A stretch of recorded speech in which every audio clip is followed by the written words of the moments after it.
Gulay na langka, gawin nating masarap na humba.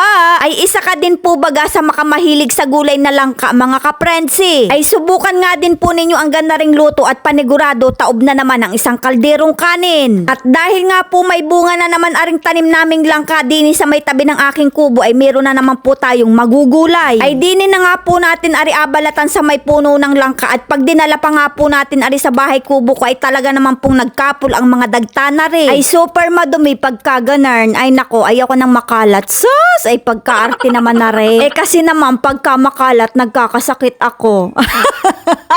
Ay maarte yarn. Ay nagkakasina ako kasi 2 araw ako sa Manila. Eh kasi naman ang ginagamit sa Manila na salita kasi dito kasi sa probinsya laging salita ay may ngani.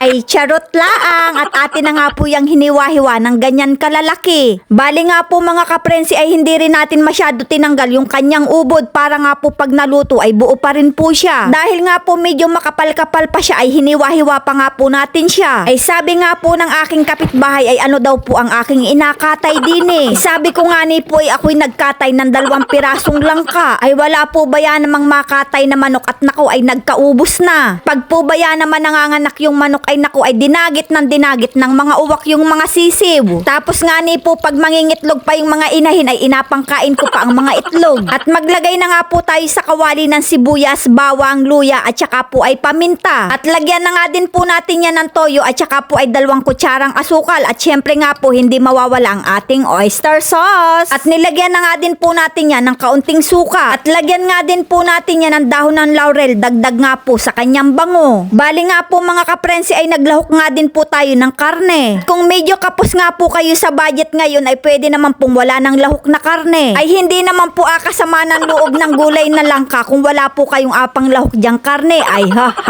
At inilagay na nga din po natin yung pangalawang gata ng niyog. At dinamihan na nga rin po natin ang lagay na silian para nga ni po pag naluto ay talaga naman pong makamaanghang. At ayan na nga po mga kaprensi dahil kumati na nga po yung nilagay nating pangalawang gata ng niyog ay yung unang gata naman ng niyog yung ating alagay. Pakuluin nga po muna natin yan at intayin din natin kumati itong ating nilagay na gata. At ayan nga po mga kaprensi, pagkalipas ng ilang minuto ay kumati na nga po yung gata. Ay nako, ay pagkasarap nga po na rin mga kaprensi. Kaya naman mga kaprensi, ano pang inaintay natin dyan? Sakmala na!